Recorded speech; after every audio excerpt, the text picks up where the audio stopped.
All right, guys, so welcome to another episode of the Imperfectly Perfect podcast. I am so excited about this one. This lady sounds wrong, but came into my life a few months ago.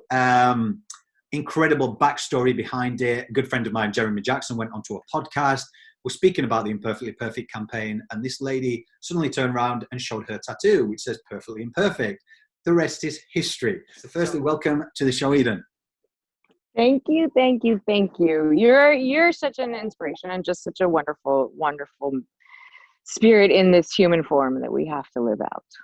Thank you. Or choose to live out. No, thank you. Well, into context, like that day that Jeremy was mentioning Imperfectly Perfect, and then you heard about it, and then you did the video for it, like with the tattoo. Where does that saying come from for yourself? Well, when Jeremy said that, I was like, wait, what? Because I was very much in that space of when I do find when I find a words or a phrase or something that really hits me, I then, for whatever reason, put it on my body. And at that time I was going through, God, I've gone just through so many moments in life that are feeling, the ups and the downs and really just stuck in that emotional muck of it all. And at the time I was like, why can't I just be me? Like, I don't need to be perfect. And yet I feel like I was raised and I live in this culture and in Beverly Hills and blah, this junk. But I'm not perfect. And so it came like the perfectly imperfect is, for me, it was like, that perfect sense of that. I never want to attain something because there's no level to what that means. Which, by the way, I feel like my imperfections are perfect. So, I mean, we could go round and round and round and round in circles on this conversation. And so at that time, how he came right at that moment, I'm like, wait, who are you? What's going on here? And then you show up and it just it hit. And it came from a lot of curiosity and pain and suffering, which, it's not all negative because we are where we're at today. And when you really dive into that pain and feel it and get to the other side or continue to go through it, it's a beautiful process. It really it can be. And the rest is history. And now we're here today, which I think is amazing. But you touched upon something which I just want to go into, because when it comes to what I want to do with this campaign, and as you know, is kind of bring humanity back and show that we're all the same. Like, mental health doesn't discriminate. And I suppose as the daughter of a legendary hairstylist, like, stranger, like you say, growing up in Beverly Hills around glitz and glamour and around all that, what people don't often see, because they see the highlight reels, but when you're actually living in it, it can be very different. So how was it navigating, I suppose, within the limelight at such a young age and growing up through it and not knowing anything different?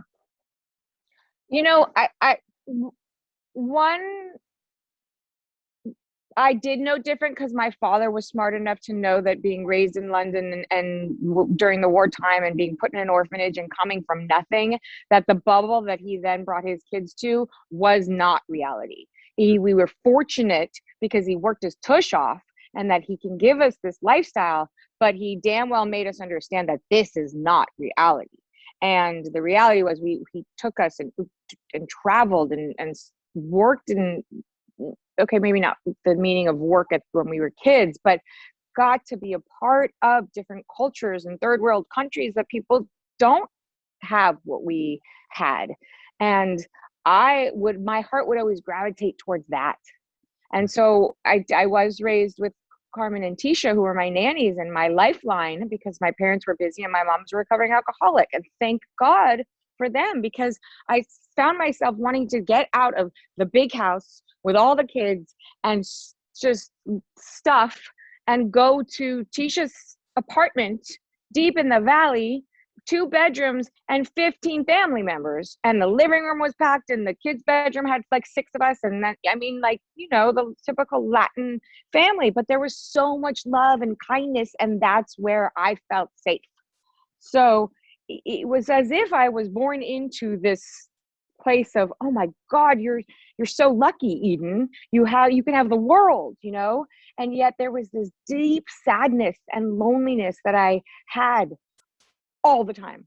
And yet there were people around me, from drivers, because dad was always traveling, and again, mom was on her own thing at the time, to the cook, to the nannies, to the secretary of so-and-so, to, I mean, like, it never ended. And I couldn't find myself in this huge mess of people. And I was always searching. So my dog was actually my best friend at the time.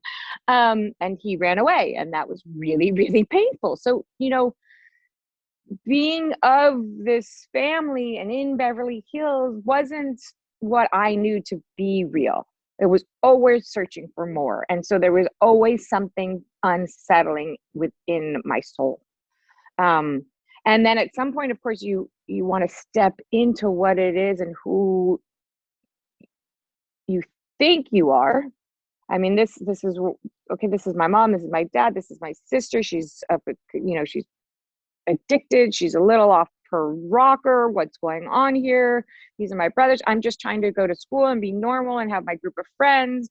So, I mean, all these things are going through my head, and I'm trying to understand who am I? What is this world about? I'm happier, you know, with, I guess, what we call the people who are less fortunate. What does that mean? There was, as we can tell by this conversation, my head was spinning as a child. Spinning. And so you can never look at a picture and think that, oh, she's raised this way with these people with this amount of money. They, you know, there was a time where we got dropped off in a limousine, and my sister, of course, and she's no longer with us, would get out right in front of school and, like, you know, be happy about it. And my brother and I were like, stop the car, up the block, and let us walk, because that's not the visual of who we are and what we want to be seen as, or judgment from others. And of course, there's good and bad judgment on either side of it, right? Yeah. So I guess it was always hard being of it, but not really connected to that lifestyle. And then, of course, you're looked at as the daughter of a man who's changed an industry, you know, which at that time was the heyday and the high time of it all. And then I watched people, how they were when they were around him, and he treated everyone with such respect and so humble. Thank God, because then I would have had a whole different perspective of the game we play. But I was able to see such kindness and people who respected a man for him, and not only for his craft, but and what he did in the world, because he gave back a lot. But I was fortunate enough to see more than just you're rich, you're from Beverly Hills, you're white, you know, the story goes on. No. And so I sometimes, like, I sit back and I go ahead, judge me. I mean, I do cringe when you read my bio and it says Beverly Hills Housewives. I'm like, oh God. First it's, oh, the daughter of, and then it's Beverly Hills Housewives. I'm like, wait, no, this isn't me, you know, and that's what the world has this fascination with. Why? It's actually more pressure. It doesn't feel good. It's like you want to crawl out of your skin. You want to, in my perspective, when you're doing things like that, wash your hair, put it on top of your head, get rid of the makeup, no shoes, run around and just, like, sing songs and be crazy and be free, you know, be me. And I not care what anyone thinks, because you're raised in such a lens of this is who you are. I don't know how much of that made sense. And I know you get it. And so you can reiterate anything back to me, but it's not fun. It's really not fun, because then you spend the rest of your time as you start to grow up. I remember it was 43. I'm 47. I came back from a vacation and I was driving down Sunset by my salon, and I looked around and I'm like, what's missing here? I don't want any of this. I don't want my name on Sunset. I don't want the salon, because maybe I'm doing it because I miss my dad and I'm keeping his legacy alive, which isn't my job. Where's Eden? Who am I? I don't need these businesses anymore. I did it because I wanted to pay that forward, and Pilates is an incredible, like, it got me through my divorce and the beginning of what that looked like, and it kept my core grounded and strong. And then I was like, what is all this? This is too much. I'm lost. And the truth was I was lost for 43 years.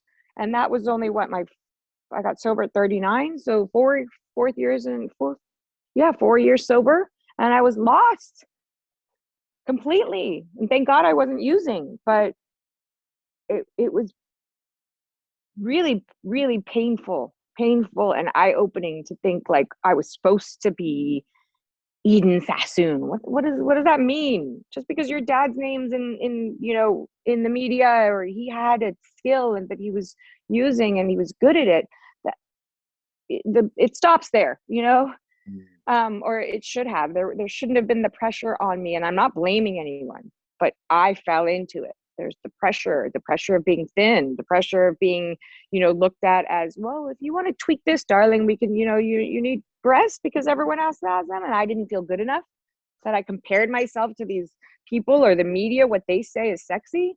And I did it. I fell into it. And, and I learned these lessons, and I learned them the hard way. And thank God for that, because I love it, because that's the life I've been put here to lead. But then if I don't pay that forward, and I don't have a voice, and I don't share in any way that I can to help someone else, there lies the problem. So what you do, and when you bring all of us together and make it that much more intense, or when two or more are present, it's powerful.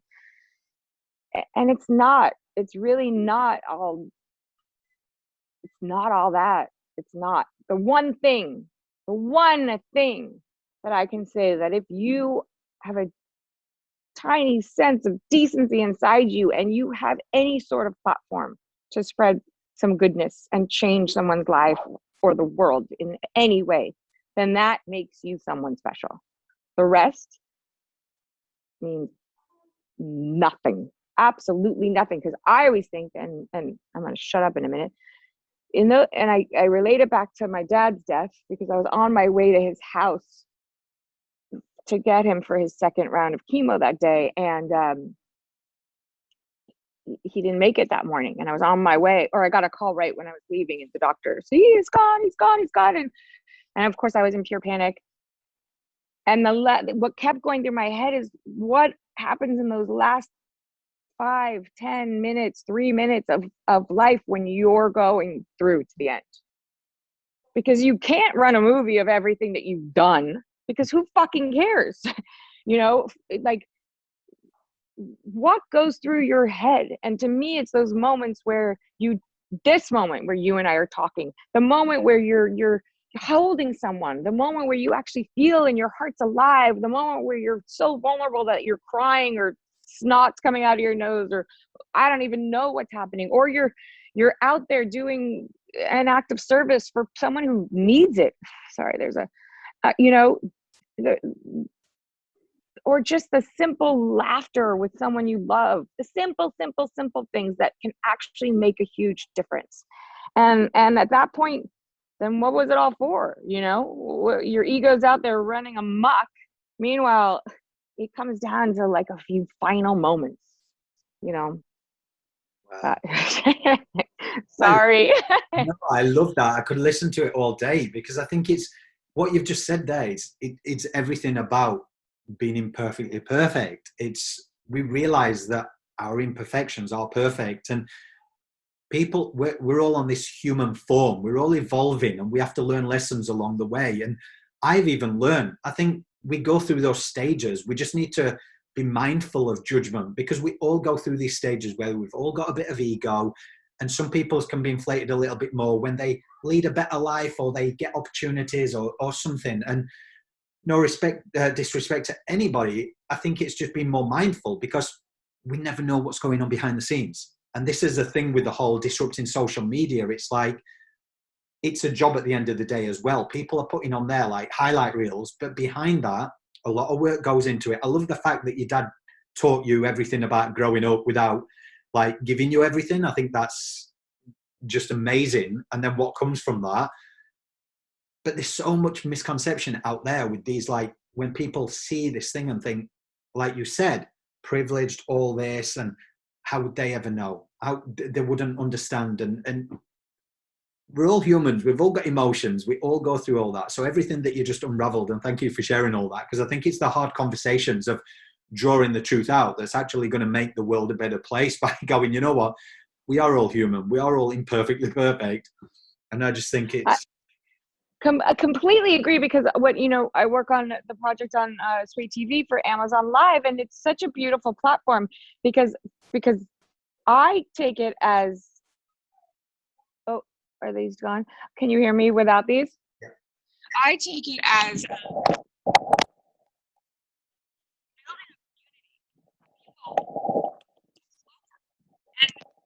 they see me, doing my thing and hoodies and sweatshirts and or I'll go with no face on and we're talking about products one day and I'll show my insecurities. Like, you guys, I am by no means perfect, but I'm going to share this with you.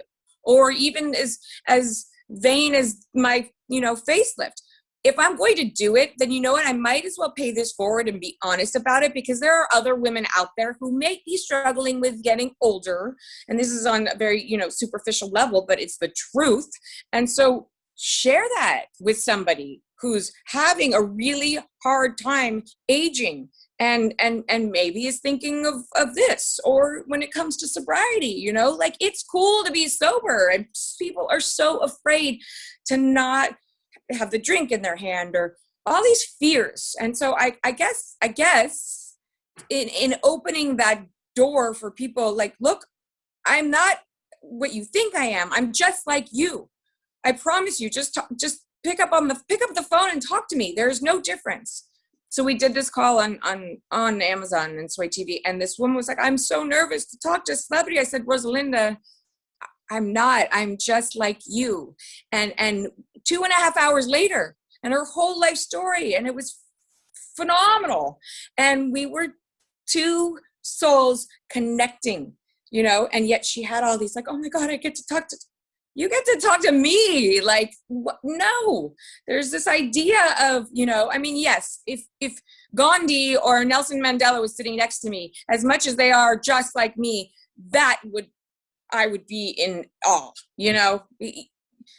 that's an energy right there. That's a different sense and respect. So people like that, but and we can have respect. I have mad respect for you. But there's still the sense, you are me, I am you. We struggle, we feel the same. I don't even know where the point started, but there's so much, I can't say this, I can't do that. I have to be this way, I have to be this way. I said, no, I don't. I'm on antidepressants. I want to get off of them. You watch me. I'm going to go try this. I'm going to go here. I'm going to go here. I'm going to come back home. I have to get back on them. I'm not the only one struggling with that, and that goes into a whole nother conversation that we're still afraid to talk about. Big pharma. We are still afraid to talk about it. I get it. These are companies with a lot of money that can take anyone down. Fine. I get it. There are people out there trying to make a difference. And now that, plant medicine is coming back and sort of being looked at and, oh, wait, this comes from nature. This is healing. What does this mean?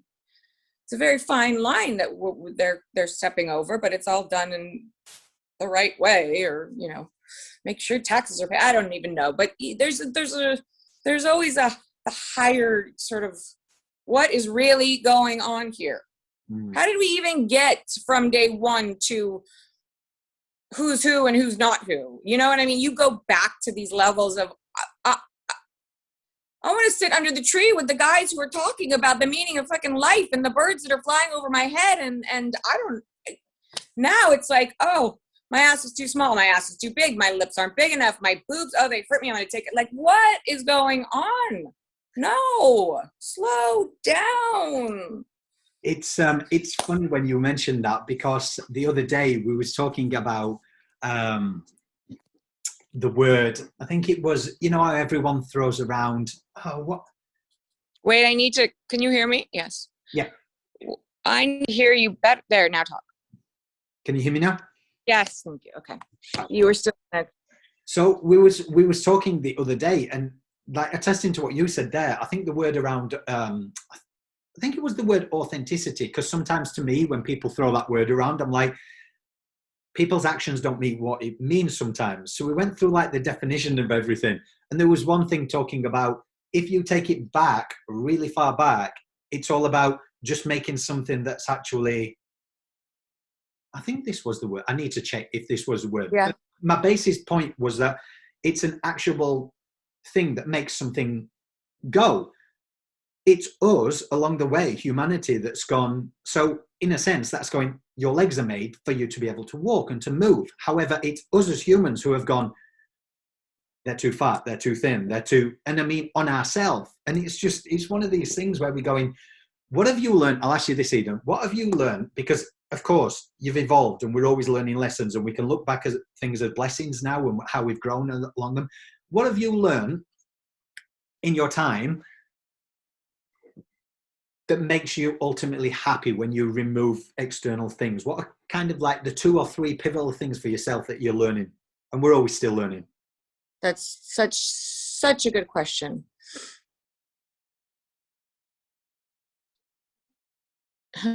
Well, okay, well, it just happened. I stopped, and my brain actually just stopped, and I was in this moment, and yes, I was thinking joy, happiness, but the birds, I heard them chirping. I'm looking out the trees. People think this is crazy when someone talks like this, and I'm going to, like, the grass, the sun's shining through the clouds, that nature is talking to me. And yet right there, that's pure peace and heaven. But that goes away because there's the phone, there's the TVs, there's the cars, there's the, I have to go here, I have to do this, the kids have to go to school, which they're not even getting an education. Like, what's going on? This person's on drugs, and speaking of my sister, and oh, she's dead, and now my best friend has cancer, and now my stomach hurts, and I can't figure out why, and cut to 2 years later, and I'm going to put her on a medication that's going to numb her brain so she can't feel the pain in her stomach. Okay, well, you didn't help me with the problem. You just masked my symptom. Thank you. Because now for the next 25 years, and I was grateful at the time because I was in a lot of pain, but that's not the answer. Mm. So what do we do? And now I feel like it's perpetuated, and I'm just one person in this huge world. There's so many things that are off alignment, that how do we even get back to some sort of center? How? And then you look, I mean, I'm in LA, the homeless, it's crazy. It's awful. It's sad. I want to take them all in. And you can't. And I've done this before. I've done it. It's a huge problem. Huge problem. And then sometimes, and here's where my mind goes, okay, so then there's me, and then there's the kids, and then there's these issues, and oh my God, wait, there's these issues. Oh, now people are struggling with identifying, it never ends. Then you're kind of like, I fucking give up. Okay, but you can't give up. I'm human. I'm here. I have to have this experience. So where do you draw the line? Where do you want to put your energy towards? I can't save the world, okay? And if I even try, then, oh, wait, I can't do it good enough. So then the judgment, you know what I mean? It's this when you just stop and listen to nature, or be in nature, put your feet in the sand, because there's the way you could say, okay, who am I and how can I make a difference in this huge world? And F it, I'm out. Not physically, but like, I'm out. I'm going to go on the beach in an island somewhere and literally just be, just nothing. But then there's the side of me that says, that's not good enough, Eden. You were put here for a bigger reason. You have a voice. You have energy.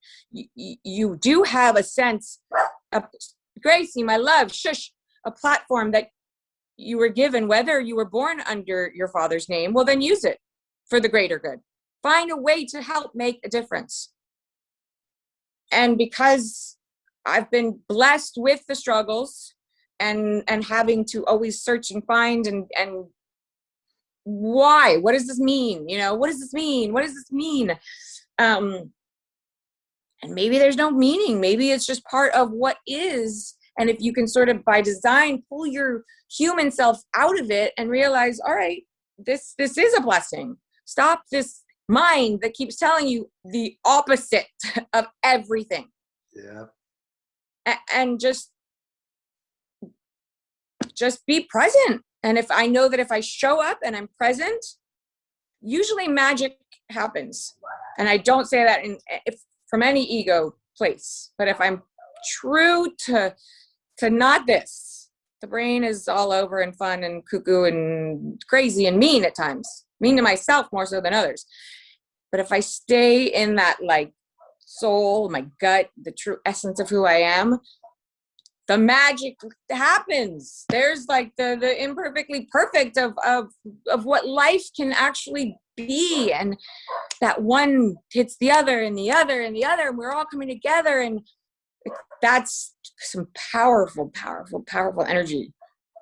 I can feel the energy. Like I'm smiling from ear to ear because I'm just like, everything they're saying is what, and I'm still learning it. And I'm going like, those things for me it's experiences. It's actually learning and understanding. We are not in control. We really aren't. Like through this, everything that I've done, everyone sees like the celebrities, the corporate leaders and that. They don't see behind the scenes, even though I try and put it on my stories all the time. And it was only like a month or so ago. And I even said it. I said it on there. I was like, so this has never been led by look at me or money or anything like this. And as it's getting bigger, it's kind of building that way and everyone's coming towards it. And I'm stepping into areas I never have before. And then I'm like, I'm going, okay, now, like I always say, at least spiritual person. And now things have been moving and I'm going, okay, so I'm working full time. I'm trying to do this. I've got kids. I'm like, what? And I'm going like this. And there was one point where like, I was literally spending money on all this thing, getting it through, which people don't see that part. And I was like, looking at my kids going, what am I supposed, like, how can I? Right. I learned, like, and a good friend who's very spiritual, who was teaching us about how we evolve and everything, was like, whether you're really spiritual or not, it was like, you're being taught to be brought to your knees, to know that you have not got control. Because what you're trying to do is you're trying to do this. And at the end of the day, you're going to burn yourself out. So the very people that you're trying to help, you're emptying your bucket so much that you can't help. And as soon as I realized and let go, and I'm like, it's just experiences, it's conversations like this. And then like my bucket was started getting filled because I was enjoying the process again. And then things started flowing. So that magic, what you talk about, whether people are like out there going, what are they talking about? You know, when you know. Exactly. And those are the people that are listening, and because it's clicking, you know, and the others, they're just not there yet. And that's okay. Yeah. Powerful. And that to me is, I think as we get older and we have a family and we, you know, the kids and the people start sort of, they start to fall away, you know, what was isn't. If you need me to close this door because of sound purposes, I will.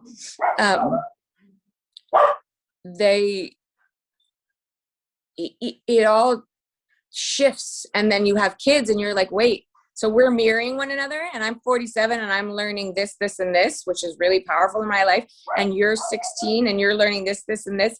And yet I don't know how to teach you to get through this, because when I was 16, I did it all. And you can't take that away from their experience, but yet you so want to be like, listen, this,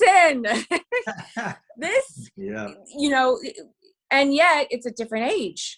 So these kids have a whole different life to live in this new age of technology than how we were raised. So it's just so interesting to me that even with my kids, this isn't about me. I'm here for you to come home to be safe, to provide meals and to provide love and a sense of calm when I have it. How about that? You know, and I'm here. Call me when you need me. And obviously I joke about it, and it's not a joke. I'm a ride. I'm a banker. I'm, you know, a housekeeper, which is my job. And it's hard because right now we look for that emotional connection. We understand mental illness more. We go through all this pain, and you're kind of looking at these kids like, you have no idea what's going to come. And I wish I could magically sprinkle the potion on you. I get it. But no, that's the human experience, right? It is. And you know what? I'm loving this conversation, because it's one of those things, isn't it? Where people think they know a person from, especially when you're a media personality. And like, you don't even have to touch on that stuff. You said it at the beginning, like you cringe when you hear certain things like that are mentioned, and you're like, because I'm so much more than that person that is out there. But attesting to that kind of thing and not even bringing it in when you are kind of in that limelight, and then you get criticism or you get haters online or things like that. What we've often seen is detrimental to a lot of people. And we've seen in the UK what's happened where people have passed due to haters online and that. Like, what would you say to that kind of thing, and how have you managed to navigate through that? Because on top of what you've gone through, then you're dealing with online trolls. And so that coming off of that show, because that show, well, all of them, but speaking of the Housewives entity of madness, you know, these women have been there. And so these, I hate even the word fans, but following, let's say these, I mean, they have like, that's their ride or die. So you get a new girl who comes in and just really is pure and sort of like, I'm here and I'm going to try to do what I can. And then of course editing and this and that. And then you have people for no reason coming at you. And you know what, if we're human, and I'm sensitive and like I'm vulnerable, so I feel like I can make a difference. But there are some times where you just need to back off. Don't engage with these people. They do not and will not. But I will say I have a few times put myself out there and have shifted somebody's craziness into, you know what? I'm sorry. I'm like, oh my God, just thank you. Thank you. But that's obviously few and far. So you, I don't have an explanation. I just can say that you have to tread lightly. And as curious as you are, because I'm always like, get curious. We're not meant for that kind of criticism and that kind of beat down and that, you know, or at least people who are really open and into this energy space. If you don't give a crap about it and you just care about the bottom line and the dollar and what people are like, you know, blowing what up your butt, then you're going to be fine. But that's not the world we're living in. And at some place, at some point, it has to stop because we are human. We are sensitive, you know, how do we create it? So, you know, and this is interesting about Amazon. Like I am me and you are you, and we are coming together as one. And I want to break those lines of, oh, you're watching someone on a screen, or you think I'm so-and-so because of my dad or money or where I'm raised or all this, these ideas, but it's not true. So where do we break these lines? And I think that then turns into, but then what does that do for the people who are in that position? Maybe not myself, but those other people that their ego or their sense of self runs off people's praise and judgment. So it almost breaks some barriers for people that, what would they do? That's their ego. They need it. It has to go back to some place to get a common ground going. And to be honest, during this time, considering what we're all going through in different ways, and sorry for those who have been really, really, really impacted by this virus, this could be a perfect time to make that stage like, yes, use your voice for the greater good, or whatever it is people are looking at you thinking that you're better than. But I'm here to tell you you're not, and we are all the same. And if you can talk about it, then talk about it to anyone. I'm in the supermarket and I meet people and I talk. My kids are like, stop, mom, stop. I'm like, no, he wanted to talk to me. Like, or I do have like a sort of like, tell me your life story on my forehead. But I love it because you want to be heard, and I'm here to listen to you. And whatever comes out of it, like those are the moments in life. I just, or like you sit with someone who's just down and out. You just sit with them and you've been there before. And it's 5 or 10 or 15 minutes out of your damn day of what are you even doing? By the way, I love Alan Watts. I don't know if you know him. You have to listen to this man, just the tone of his voice. He's like, we're all running around doing things, getting somewhere, trying to get people to think this and this. And he starts to giggle and laugh in this sort of, you know, deep voice that he has. Yeah. Where are you going? What are you doing?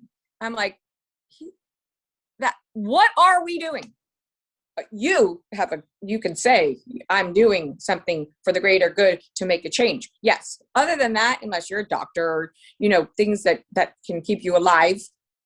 And yes, there are some necessities in life without ego, but the rest, we're like chickens with our heads cut off, running around to get somewhere. It makes no sense to me. No sense to me. Exactly what you said there. I worked with a friend of mine as an actor, and we just did this thing in the middle of Hyde Park in Sydney where he stood still, and we did a timeline of everyone speeding up around him, and it was just him still and just going, that's exactly what you said there. Everyone's... Is this on Instagram?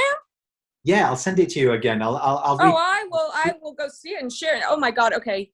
Yeah, I did a female version and a male, and just showed everyone just running random, and it just sped up, and him just in the middle with like a single tear, and just no one realizing because everyone's running around like a headless chicken. It's powerful. I can't. It's so hard to be part of. So when I'm with my kids, or when we were down the block at the shopping, and this is just one little thing that happens all the time, I stop. I noticed there was a woman, she was homeless, you could tell. There was a guy who was he had some serious mental issues. She got afraid. I stopped because I could see her fear. I'm like, are you okay? The conversation turned into, I gave her what money I could. Like, you know, just stop. Take a moment. Help someone. And why is that so weird? Like even my kids, and I hate to say it because they're growing up, but like, at the beach, the woman's got 3 kids with her. She's got an umbrella. She's got bags. She can't carry stuff. You guys are all teenagers. Help her. No, they don't help. So I'm like, can I help you? I took the baby and the bag. Like, of course, because that's what you do. And they're like, what? It's one of those things, isn't it? And it's like this whole everyone has a story. And I love to see these videos where people take time, and I've done it before. We took it to the streets of Sydney, and we actually spoke to some people, and you see them online where people are doing for the greater good, and they'll speak to somebody who's homeless, and they'll ask them the story. And I saw one the other day, and he was a lawyer, and he'd lost his wife and his child. And literally from that, the bills were mounting up in the US, and he couldn't afford them, and he'd been on the streets for 4 years, and like all these comments was like, oh my God, I never realized. And I'm like, okay, but now you realize, let's all come together and do something.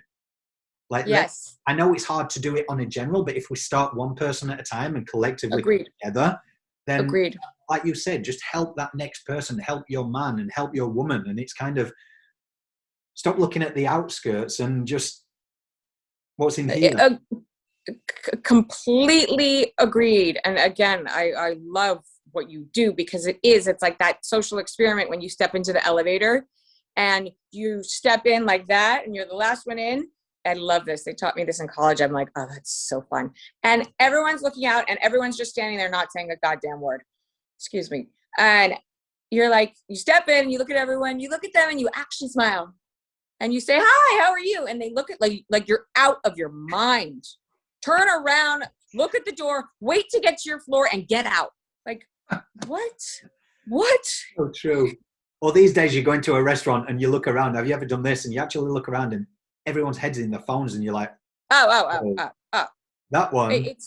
I love it because I'll sit there and I'll be like, wait, I think they're on a first date, or this is what's going on. If they're on a first date and they're both on their phone, I wonder if he's texting another, like, what is happening here? And even families, and look, my family's guilty of it. These kids, I'm like, this is painful. I don't know how to at this age to make it stop.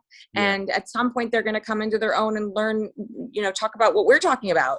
And I hope it's not too late for them. They'll have to go through it. But the interesting question is, so we do all this at our age. So I feel like we go through life and there comes a point in our middle age somewhere where we're like, the light bulb goes on. You're like, wait, it's not based around me. I don't even necessarily matter. How do I become part of the whole? And how do I help change this? Because this is not set up properly.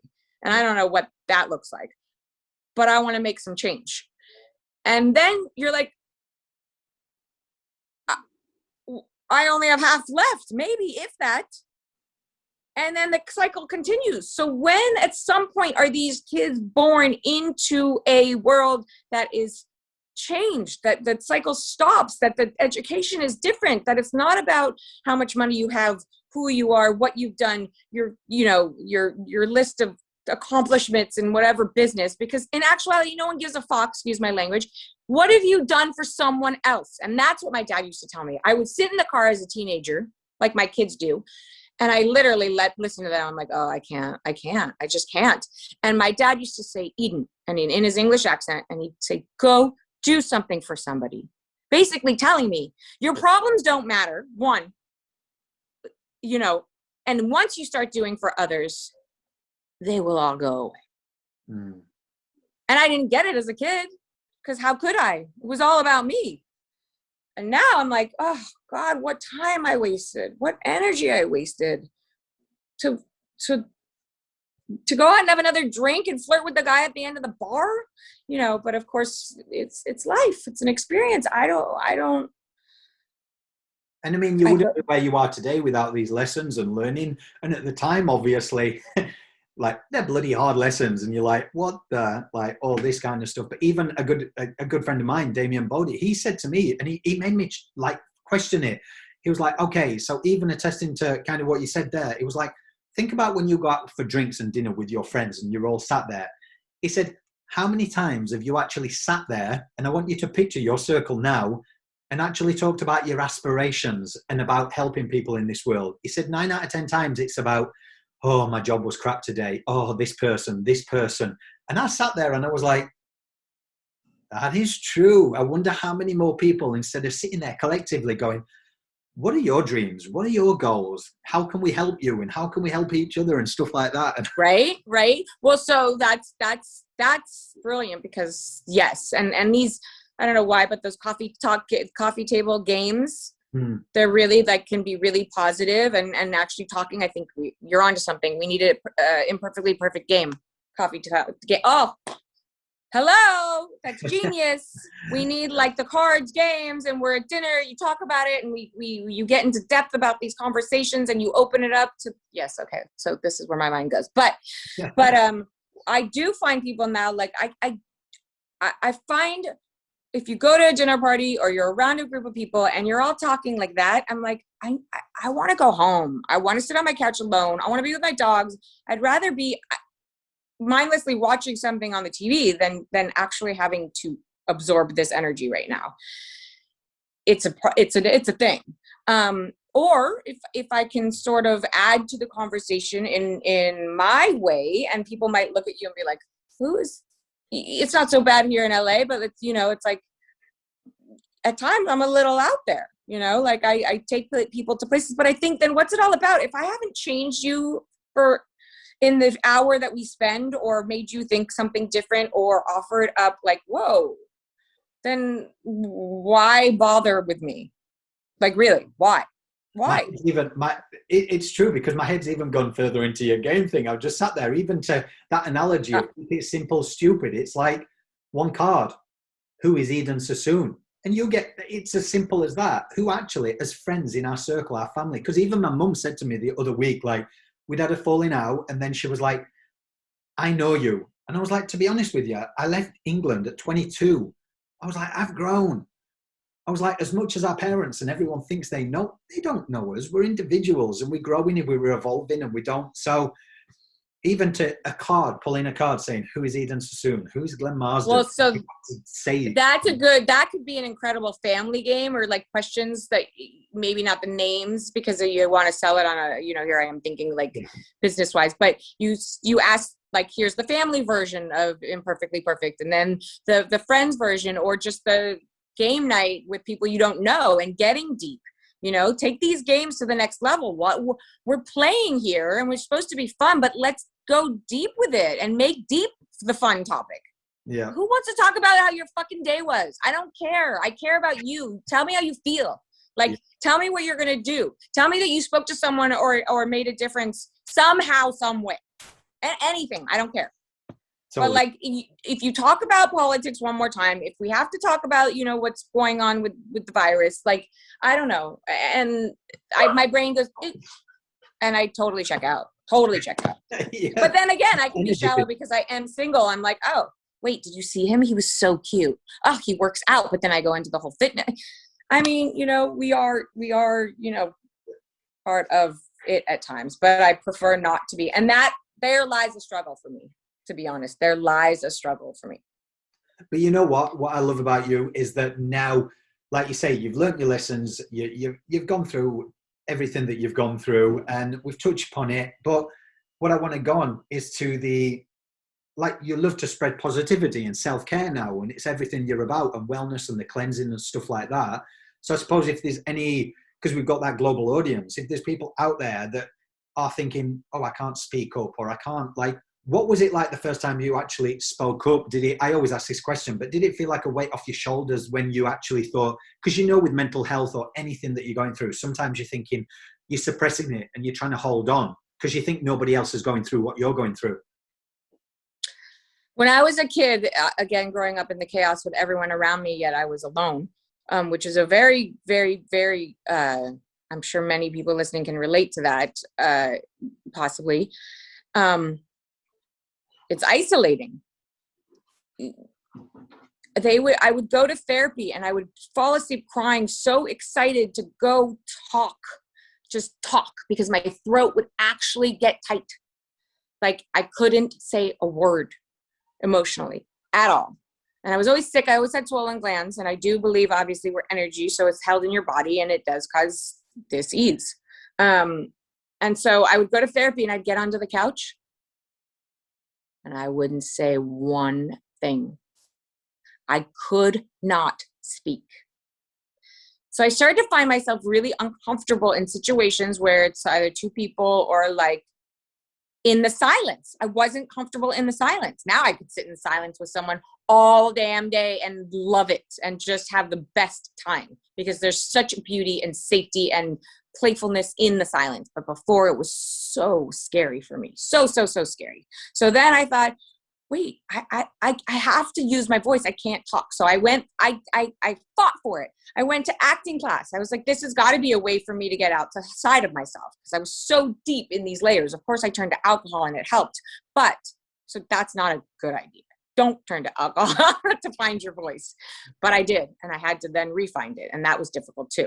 So I went through like coaching classes and you know, the Alexander movement and all these physical things to try to find my voice, when it was my brain really just telling me things that weren't true, but I really was safe. So I had to use that muscle. And the more I did, the more fun it became, the more safety was around. You know, yes, don't forget, from that point, it did turn to alcohol. So I did find, you know, that alcohol voice of it that was totally free and totally alive and probably uncalled for. But then when the drinking stopped, oh shit, who am I? I am someone I love to exercise and be healthy. I then had to struggle with, wait, what's this emotional relationship you had with food? I mean, really an emotional relationship. Holy what? Like no even thought or stop or pause between an emotion and a pizza. And I mean, the whole pizza. Oh my God. And then the dysmorphia, looking in the mirror like, oh shit, what did I just do? My life's basically over. And I'm gonna now go work. I mean, what?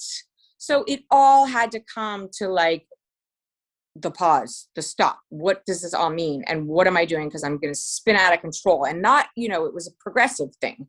So there was a time after Dad passed away, I went to We Care, and it's in Palm Desert. And I for some reason connected to, I have to stop this mouth thing, the food, the drinking, the anything that is suppressing these feelings, for me to actually feel my heart, for me to feel anything. I have to stop eating. I have to stop drinking. I have to stop filling this body with things to get back to any feeling. And I just lost my dad, and my relationship of 4 years ended.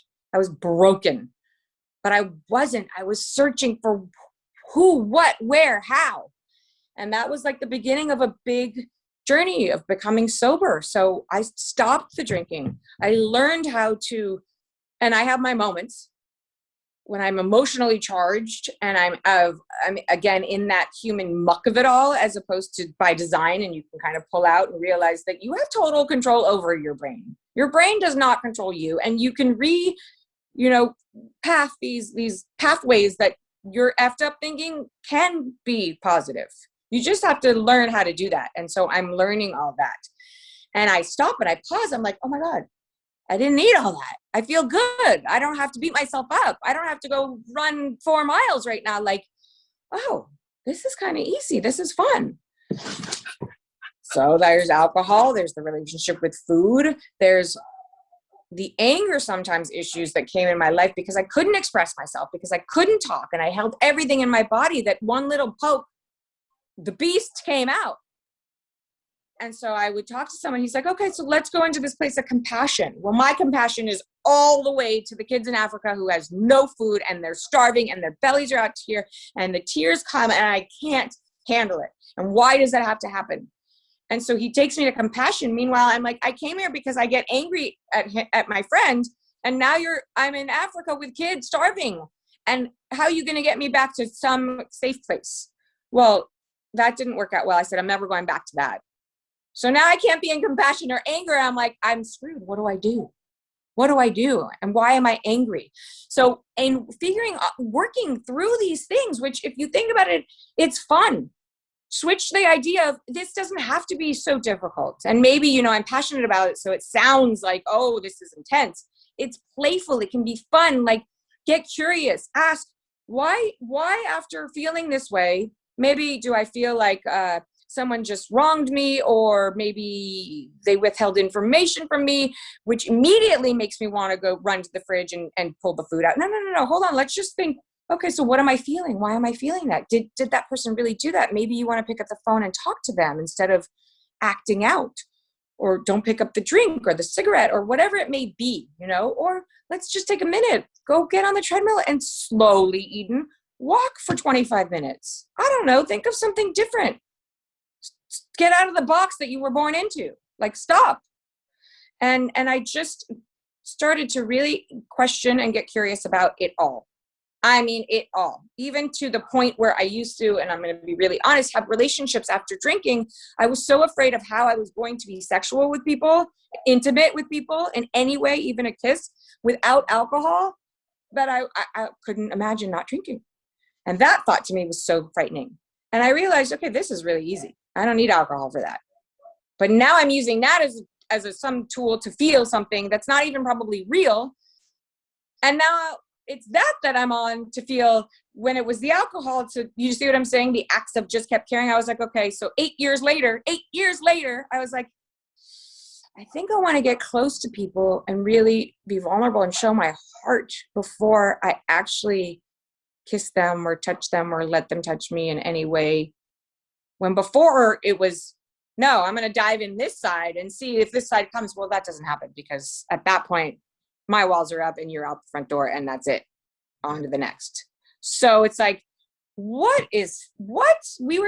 was raised and taught things backwards in every way, shape, and form, and have had to, it's almost like, okay, Eden, if you think one thing, question it 100,000 times and just all over and get fun and play. And why is it this color? Or why does it smell like that? Why does it taste like that? Why am I thinking like this?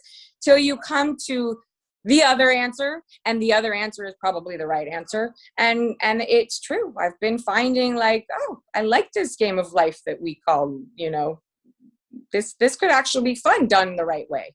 And you know what? I'm not afraid to cry. I'm not afraid to tell you, this hurts. That person hurt me. You hurt me. Like, just spill it. Or I like you. I don't like you like I need something from you, but I'm going to be honest, because people can't. You're so afraid of sharing their feelings. I appreciate you. I like you. I can tell you in 5 minutes if my spirit loves your spirit, and I love you. There's nothing wrong with that. Why can't I say I love you? And people, oh my God, like they're scared. Well, that's your problem, not mine. But that's so like all these little things to live this beautiful, healthy lifestyle, to even saying to someone, I love you, dude. if they take it the wrong way, then they've got to go back and question all the things that I just said in some way or another to come to some sort of internal peace when someone says, I love you. And you say, oh my God, I felt that. And not in the loving way that we all think of love, but like, what a beautiful moment. Yeah. There lies the end of time. And like all these little beautiful moments, to the birds, to the love, to the choice of like, do I eat it? Do I not eat it? To, no, don't touch me. I've actually changed my ways. I'm sorry. Like to the end of the time of like, all right, I'm done. I'm good. Well, see, it sounds that fascinating. And just touching on something you said earlier in the episode when you was talking about sat under the tree talking about the meaning of life, I'll join you. Because again, once you know, you would rather sit there and have those conversations with people, because it's just like, okay, we've been conditioned to almost like, you go to school, you go to uni, you finish, you get a job, you do this, you do this. And like, surely there's something more, like being of service to others and using your platform to make a difference. How are you going to get there? No idea. Just put one foot in front of the other. But I've got two questions for you. So attesting to Imperfectly Perfect campaign, what does being imperfectly perfect mean to you throughout everything that you've learned throughout your lessons or your journey? It means, and I'm going to say the word, it means to be authentically vulnerable and present in each moment, which is not an easy task, but can be consistently progress, not perfection. And to take action. So if I'm vulnerable and I have a feeling and I want to share it, don't pause and take 5 seconds to get into the brain to let it screw your whole thing up. Do it. Do it. It means that if I'm having a feeling and I want to cry, cry. It means that if I want to go help that person and give him money or bring him back to my house and shower and feed him and do whatever I can, and then God forbid put him back on the off streets, then do it. Like, stop being afraid, Eden. Do it. And so I do. And people do, like, oh, she's a little crazy, she's out there. But you know what? No, because it's that energy that's going to create someone else's energy, and it's going to pay it forward, exactly what you're doing. And so that, to me, Imperfectly Perfect, is like, it's those moments when you think it should be perfect that you stop, your head takes over, your brain gets involved, and you try to manipulate it into something that it's not. If you cannot take that pause and you're in it, then you are imperfectly perfect. And it's just like, whew, it is what it is. That's so powerful you say that. And that just leads me, just before I've got the last question, it's talking about that, getting into those feelings as well. Because there's this thing that I learned recently, a lot of it, you know, where people are like, we have to try and get our thoughts into that positive mode, keep moving, this toxic positivity. Whereas I was pushed into a wall and I was like, I'm the most positive guy, but I keep coming up against things with trying to grow this and like, I don't know. And I was like, I can't keep being positive. You actually realize, I always make a disclaimer, I'm not an expert. We work with associates who can. So people, but please remember that sometimes we have to feel these feelings. Like when people are saying, just push them away, that whether spiritual, whether not spiritual, it still is an emotion that the human's after. So the more vulnerable you can be, you expose yourself, you step into your truth. And what I wanted to show through the campaign is people can still be successful, whether they share their vulnerability or not. Some of the most successful people in the world, including yourself, you talk on world stages, you empower people, you do this. You've openly spoken about what you've been through. And Jeremy, a mutual friend of ours, he said to me, he's had people in the past going, you're too openly spoken about what you've been through. And he was like, that's my truth. And that's what I love about that guy. Like, I'll back to him I've got so much respect and time for Jeremy as a friend, but yeah, when he told me that, I'm like, people say that. And he was like, when you're in this industry, they say, oh, you shouldn't share that much. And he's like, but yes, that's not my truth. And I'm at a stage in my life where I'm like, you know what? If I can save a life by sharing my story, I'm going to do that. So completely. And the censorship that goes on in different areas because it's not the right thing to do, or no. I have that same button where like, wait, what? Are you trying to censor me or my feelings or my thoughts? Because if that's the case, one, I should probably just walk away right now before I get myself in trouble, because I will tell you exactly what I feel and think.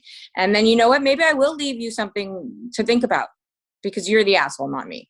So, and I mean that in the nicest, loving way. And yes, I'm sure there are certain times where I could come at that type of situation in a really loving way, but I take it really serious. And things didn't change in the world by people being quiet. The people who were out there fighting the fights and changing the world are standing up for this. Like, you are making a difference. We are all making a difference. It's not an easy task, and it has to be sort of this, like, let's go. Let's all get together. Imagine us all in the same room. That energy. Imagine back in the day, we could walk down the street and actually just impact people's lives because they wanted to listen. Now everyone's so damn scared of everyone else. It's like, we need the phone or the social media or the TV screen to protect ourselves. I do miss the days growing up, and it's like, you get a knock on your door, you don't know who it is, and it's your friend. Are you coming out to play? Right. So, no, now you're like, gated. Who is it? No, call me. Yeah, block numbers. But I just want to say, this has been one of the most incredible conversations. What is next for yourself, Eden? Any projects coming up, and where can people find out more information about you?